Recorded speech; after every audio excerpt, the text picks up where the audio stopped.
There are moments in life when we find ourselves at a breaking point, when the path ahead is filled with the consequences of our past and the path behind us is closed off.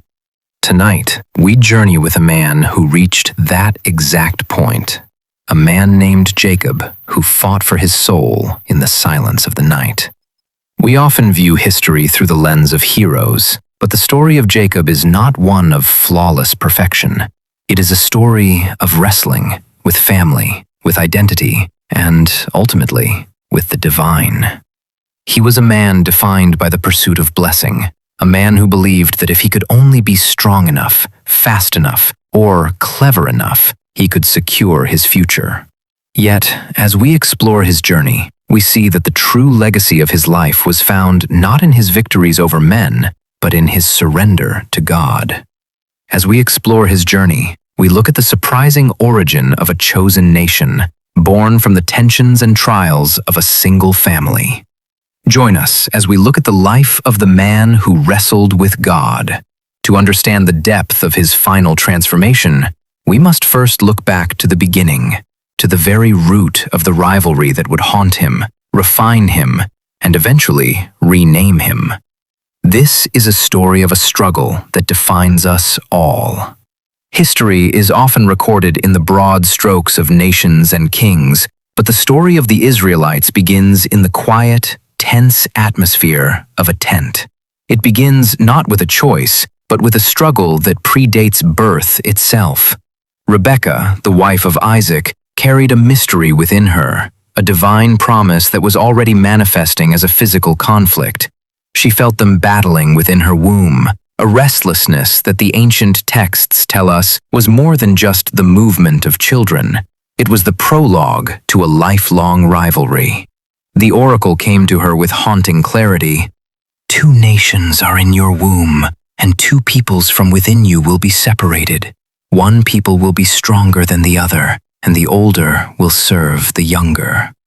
These were not merely siblings, they were the architects of two competing destinies. Esau, the firstborn, emerged red and hairy, a man of the wild, a hunter who smelled of the field and the sun. He was the embodiment of strength and instinct, and following him, grasping his heel, came Jacob. From his very first breath, he was defined by his pursuit, his desire to bridge the gap between himself and the blessing that he felt was just out of reach. As they grew, the contrast could not have been more stark. Esau was his father Isaac's favorite. He provided the venison, the tangible proofs of his prowess as a provider. He moved through the world with an effortless confidence. Jacob, however, was a dweller in tents. He was observant, strategic, perhaps even anxious. He watched the dynamics of his father's house with a keen eye, learning that in this world, positions are not always given. Sometimes they must be grasped. This was the environment that shaped his soul, a world of hierarchy where favor felt like a finite resource and love felt like something that had to be earned. It is easy to judge Jacob as a schemer, but in the silence of his childhood, we see a man who was already deeply insecure. He was always the second, always the follower, always searching for a way to secure his significance. This internal drive, this desperate need to be the one on whom the future rested, would set him on a collision course not just with his brother, but with his own conscience, and eventually with the divine. He was a man waiting for his moment, completely unaware that his true battle had only just begun. The tension between the brothers was not a sudden explosion, but a slow-burning fire fueled by expectation. Isaac, aging and now blind, yearned for the wild game only his eldest son, Esau, could provide. He saw in Esau the strength of his own youth and a continuation of the family line's vigor. But Jacob lived in the shadow of this preference. He saw his brother's ease in the world as a threat to his own destiny. The promise that the younger would serve the elder felt to Jacob like a sentence, and if he was to have a future, he felt he had to construct it himself. The opportunity arrived not as a gift, but as a gamble. When Isaac called for Esau to receive the final patriarchal blessing, Rebekah, who loved Jacob with a fierce partisan devotion, intervened. She sensed the weight of the moment. She instructed Jacob in a deception that would sever his ties to his home forever. It was a harrowing transformation, wrapping his smooth skin in rough animal hides to mimic his brother's rugged touch, and donning Esau's clothes to carry his scent. As he stood before his blind father, Jacob wasn't just lying about who he was was attempting to force the hand of fate. The moment of the blessing is one of the most painful in all of Scripture. It is the sound of a father's voice, deceived, bestowing the promises of God upon the wrong son. When Jacob uttered the words, "I am Esau, your firstborn," he was stepping into a role that was never meant for him. He received the blessing, the dew of heaven, the fatness of the earth, and the promise of dominion, but at a terrible price. He had secured his future, yet he had simultaneously destroyed the intimacy of his past. He became a man who had won the world, but lost the trust of the one person whose love he craved most. The aftermath was immediate and devastating. When Esau returned to find his birthright and his father's blessing gone, his rage was not just a brother's anger, it was the cry of a wounded soul. The bond of blood was broken. Jacob, the man who wanted to be first, now found himself a fugitive. With nothing but the clothes on his back and the stolen weight of a blessing he hadn't yet learned how to carry, he turned his back on his father's house. He was running, not just from his brother's sword, but from the realization that his attempts to control his destiny had only led him into the wilderness. The road to Haran was long, marked by the fear of pursuit and the heavy silence of regret. Jacob, the man who had outwitted his brother and deceived his father, was now a refugee. He arrived in a foreign land with nothing, his status as a patriarch's son stripped away by his own actions. It was in this state of vulnerability that he met his match. He encountered Rachel at the well, the daughter of Laban, his own kin. For the first time, Jacob experienced a love that didn't demand he be someone else. He felt a spark of hope that perhaps he could build a life separate from the ghosts of his past. But Laban was a man cut from the same cloth as Jacob, cunning, ambitious, and unyielding. The irony was poetic and brutal. The man who had used deception to gain a blessing was now the victim of a master deceiver. After 7 years of labor for the hand of Rachel, Jacob was betrayed on his wedding night. He woke to find Leah, the older sister, by his side. It was a mirror held up to his soul. He had traded his brother for a blessing, and now he was traded for a wife he did not choose. He was forced to serve another 7 years, and then more, trapped in a cycle of exploitation and hard labor. 20 years passed. 20 years of watching his wealth grow in herds and children, yet his heart remained restless. He was a father to the tribes that would bear his name, yet he lived under the shadow of his uncle's manipulation. His family life was fractured by the rivalry between his wives, a reflection of the very conflict he had left behind with Esau.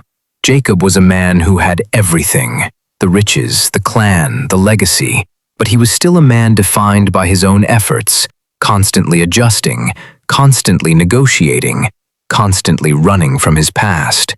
He had built an empire in the wilderness, but he was still a man who had yet to learn the true cost of the blessing he so desperately grasped for.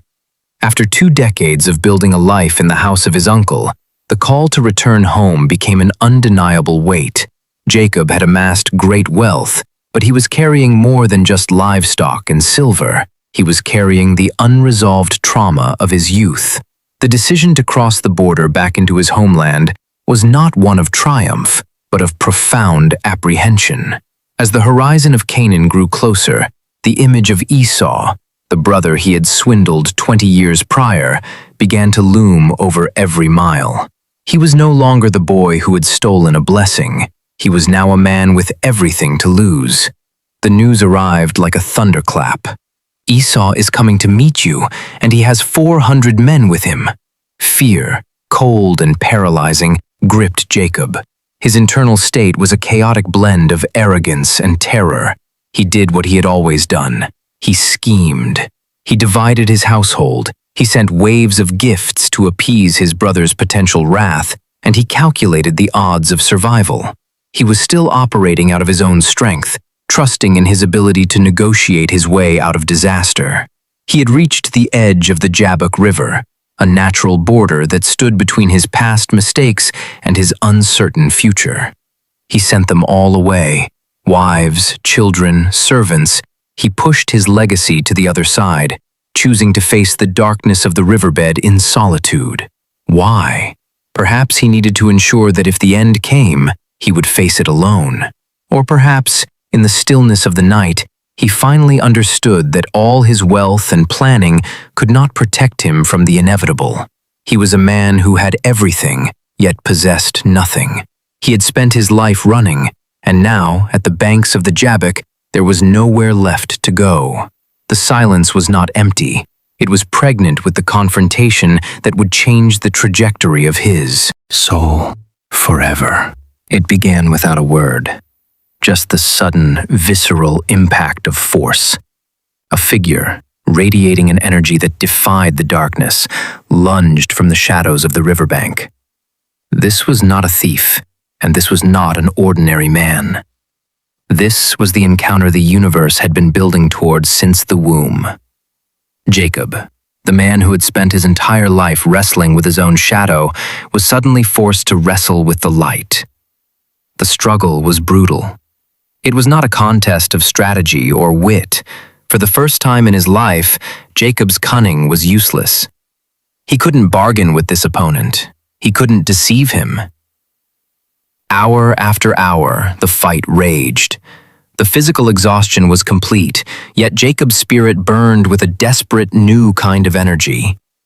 He was holding on, not for power, but for survival. He realized that the one he was fighting was the very source he had been running from his entire life. When the dawn began to break, the mysterious figure reached out and touched the socket of Jacob's hip. With a single, effortless motion, the joint was wrenched from its place. A sharp, searing pain shot through Jacob's body, grounding him, rendering his physical strength irrelevant. He was crippled, yet he clung tighter. The dawn light revealed the truth of the struggle. "Let me go, for the day is breaking," the figure said. But Jacob, now clinging to the one who had wounded him, "I will not let you go, unless you bless me." In that moment, the cycle of the deceiver ended. He admitted his name, the supplanter, and in so doing, he allowed himself to be transformed. "Your name will no longer be Jacob," the voice replied, "but Israel, because you have struggled with God and with humans and have overcome." He was renamed. He was redefined. He had finally stopped wrestling for himself and begun to cling to the only thing that mattered. Jacob left the banks of the Jabbok River changed, not just in spirit, but in body. He walked with a limp, a permanent physical reminder of the night he ceased to be the man he had manufactured and became the man God had called him to be. As he crossed the river to meet his brother Esau, the fear that had defined his life had been replaced by a quiet, steady resolve. The reunion was not marked by violence, but by a tearful embrace, a testament to the healing that occurs when we stop fighting others and finally surrender our battles to the divine. The remainder of Jacob's life was not without sorrow, yet it was marked by a new character, the character of Israel. He lived to see the fruits of the long, painful season of his struggle. He saw his family restored, he witnessed the growth of his legacy, and he learned to trust in the promise he had once tried to manipulate. He had moved from being a man who grabbed at the heels of others to a patriarch who stood as a beacon of faith for generations to come. Jacob's story is the story of us all. We are all, in our own way, wrestlers. We fight for our identity, we struggle with our pasts, and we strive to secure our own futures. But the lesson of the Jabbok is a timeless one. Our deepest transformations often occur in our darkest moments of isolation. It is when we stop fighting in our own strength and choose to hold on to the divine that we truly find our name. As you look back on your own journey, remember the man who left his struggle with a limp and a new identity. Your struggle, no matter how intense, may be the very place where you too are finally transformed. Thank you for joining us on this journey through the life of the man who wrestled with God.